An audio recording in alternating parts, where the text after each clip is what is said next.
tal? Espero que se encuentren muy bien, espero estén teniendo un excelente día. Me presento, mi nombre es Paula Yovali Barrios Saucedo, soy licenciada en psicología, tengo una maestría en psicología clínica de la salud. El día de hoy vengo a presentarles la cápsula número 7, donde abordaremos el tema de la neuroeducación.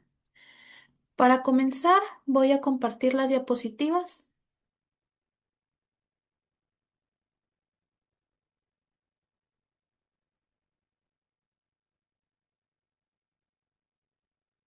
Iniciamos con el tema. La educación a lo largo de la historia ha sido considerada como uno de los pilares fundamentales del desarrollo humano, del desarrollo social. Sin embargo, durante siglos los métodos de enseñanza se han basado en prácticas tradicionales que no siempre toman en cuenta cómo funciona el cerebro al momento de aprender. Con los avances de la ciencia, especialmente en el campo de la neurociencia, ha surgido una nueva disciplina conocida como la neuroeducación, cuyo objetivo es tender un puente entre el conocimiento científico del cerebro y ya la parte pedagógica. La neuroeducación se presenta como una propuesta innovadora que une la neurociencia, la psicología y la pedagogía, con el propósito de comprender mejor el procesamiento cognitivo, las emociones, la parte social que están implicadas en el aprendizaje. Gracias a herramientas modernas como la neuroimagen, se han podido observar cómo áreas específicas del cerebro se activan durante actividades como leer, resolver problemas matemáticos, memorizar o experimentar estas emociones, aportando información valiosa para mejorar estos métodos educativos. Entonces, uno de los principios básicos de la neuroeducación es que no existe un aprendizaje sin la emoción. Las investigaciones han demostrado que factores como la motivación, la atención, la memoria y el contexto social son determinantes para que un conocimiento sea realmente significativo y perdure en el tiempo. De esta manera, la neuroeducación no solo busca elevar el rendimiento académico, sino también busca fomentar el desarrollo integral de una persona, atendiendo tanto esta dimensión cognitiva como la dimensión emocional y social. Además, la neuroeducación representa una respuesta a los desafíos actuales de la educación.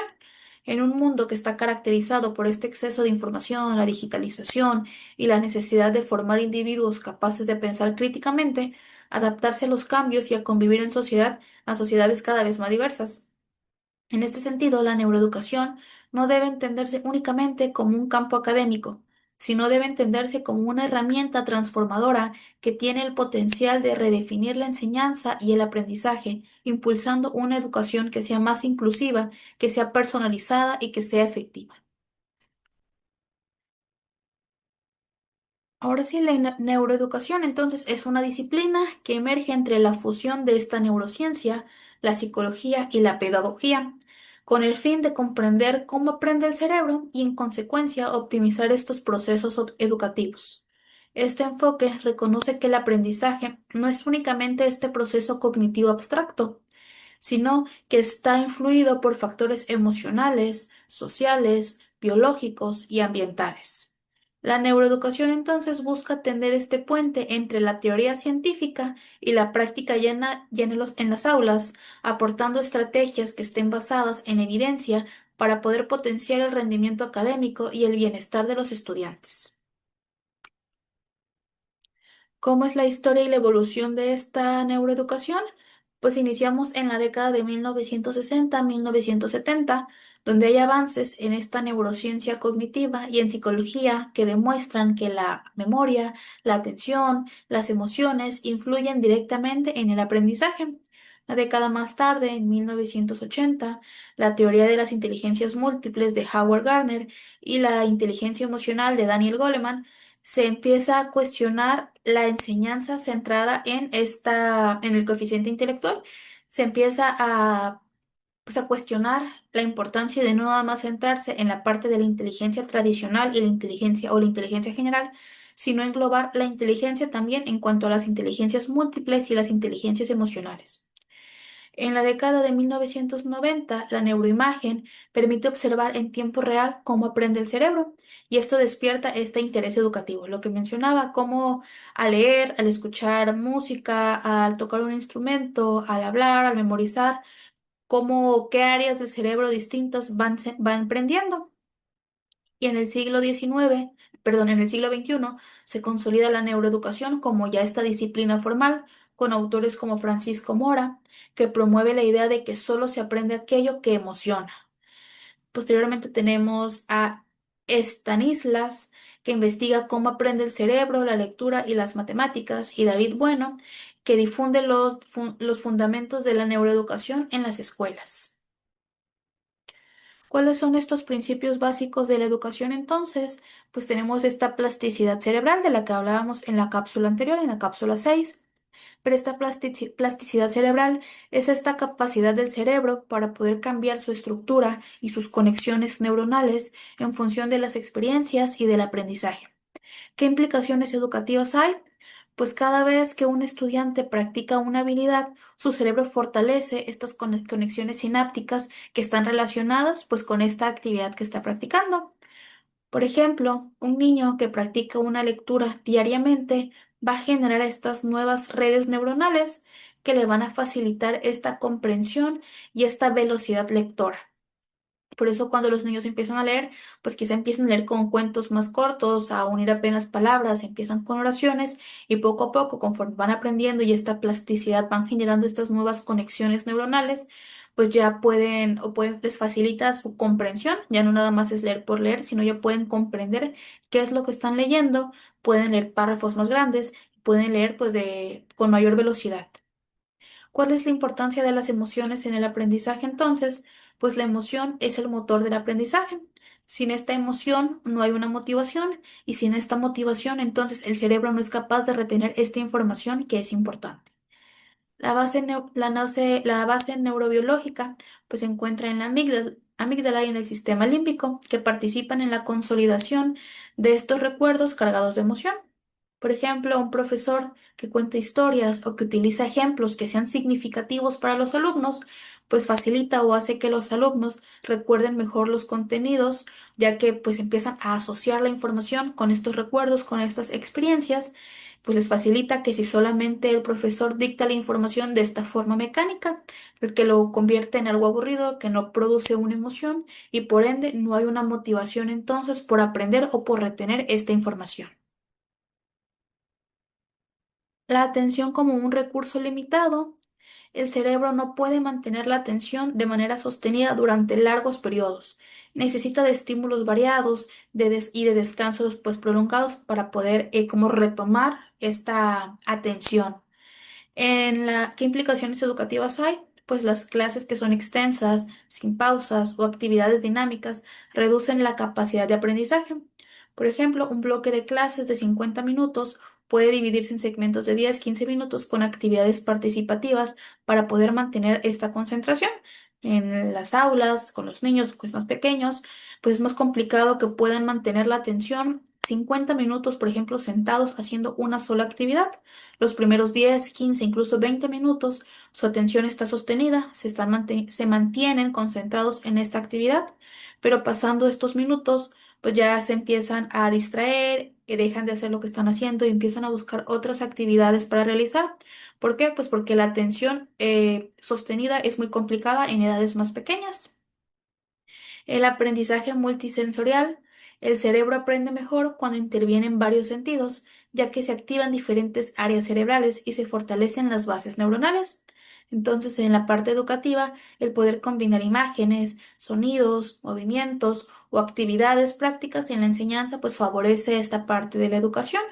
Por ejemplo, enseñar ciencias con experimentos prácticos o con videos que sean explicativos en lugar de solo un texto de un libro. Entonces, en lugar de solamente enseñar mediante la lectura de lee el libro de la página tal a la página tal y aprende y memoriza, pues va a ser muy complicado que quizá un menor pueda mantener esta atención, pueda concentrarse y pueda aprender. Que se explica esta información quizá mediante cuadros conceptuales, organigramas, imágenes, videos que además de mantener el sentido pues de la vista, pues puedan estar escuchando, En los niños en preescolar, pues por eso hay muchas actividades que requieren de la práctica de varios sentidos, que manipulen objetos, que realicen, que toquen, que huelan, que escuchen, ya que al mantener esta parte del cerebro activa, intervenir estos sentidos, pues se fortalecen estas redes neuronales y facilitan el aprendizaje y la memoria. La motivación y los sistemas de recompensa. La dopamina, los neurotransmisores, es que es el neurotransmisor relacionado con el placer, se activa cuando alcanzamos una meta, lo que refuerza este aprendizaje.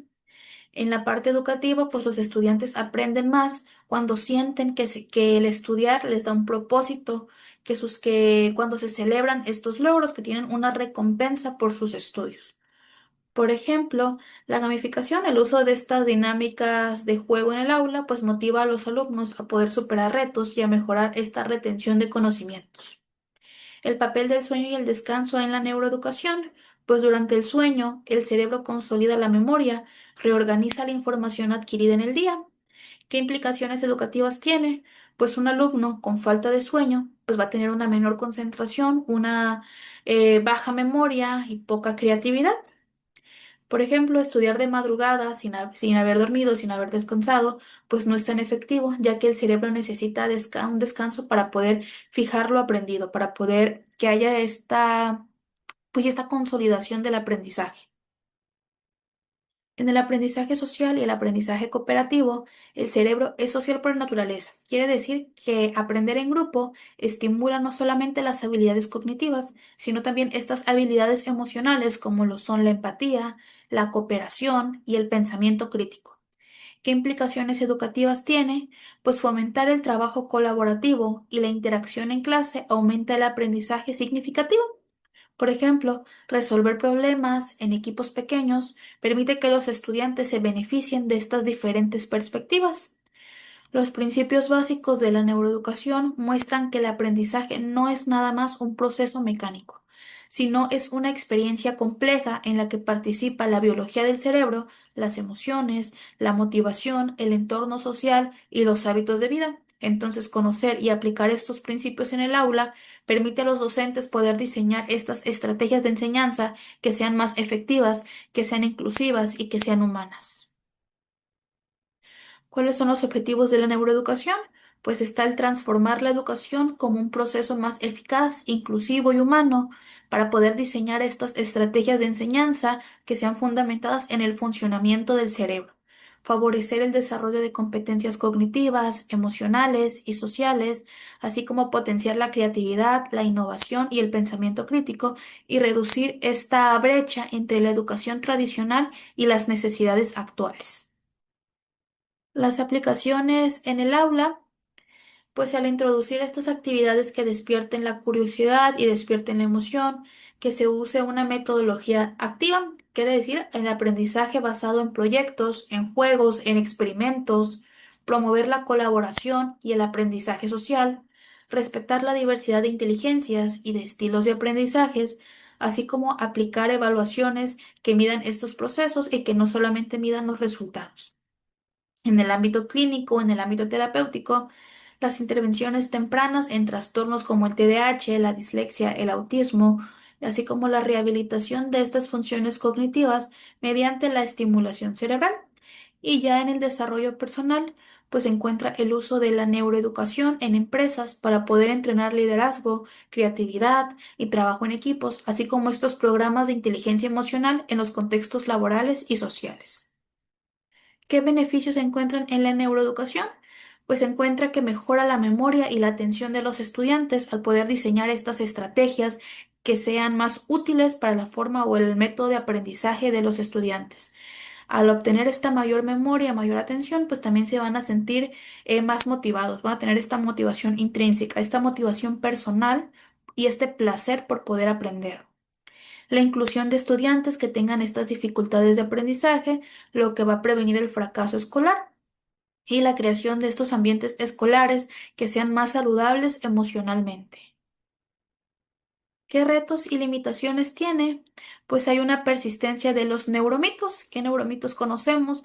Pues lo que hemos escuchado, que usamos solamente, por ejemplo, el 10% del cerebro, lo cual es un mito, o que cada alumno es hemisferio izquierdo o derecho nada más, o que escuchar Mozart aumenta la inteligencia. Esto dificulta aplicar estas teorías en el aula porque hay recursos limitados o la necesidad de esta formación docente especializada en esta neurociencia básica y el riesgo de sobrecargar a la educación con modas que no tengan un respaldo científico. ¿Qué otros subtemas podemos encontrar en la neuroeducación? ¿Qué otros conceptos son importantes? Pues está la memoria y el aprendizaje, cómo funciona la memoria de trabajo, la memoria a largo plazo y cómo es su consolidación, el impacto que tiene el estrés en el aprendizaje. El estrés crónico y el cortisol pues afectan la memoria, la atención y la regulación emocional, lo cual pues va a impactar de manera negativa en el aprendizaje.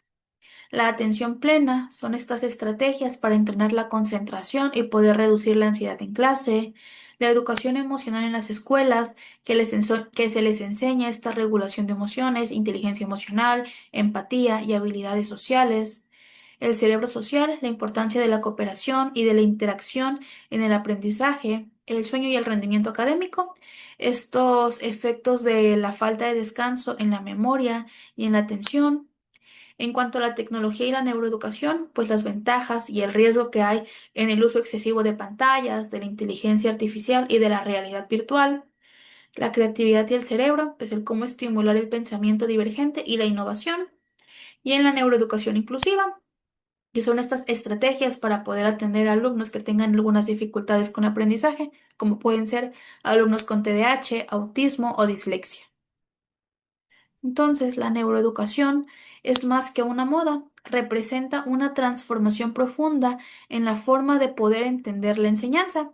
Al integrar conocimientos sobre cómo funciona el cerebro, permite entonces diseñar ambientes de aprendizaje más efectivos, emocionales, inclusivos y que estén adaptados a la diversidad humana.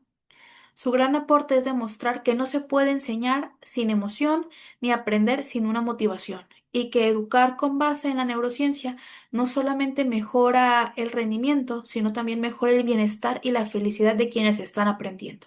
Los motivan. Entonces, esto ha sido todo por mi parte. Esta fue la cápsula número 7 de la neuroeducación. Les recuerdo, mi nombre es Paula Barrios. Muchas gracias por su atención.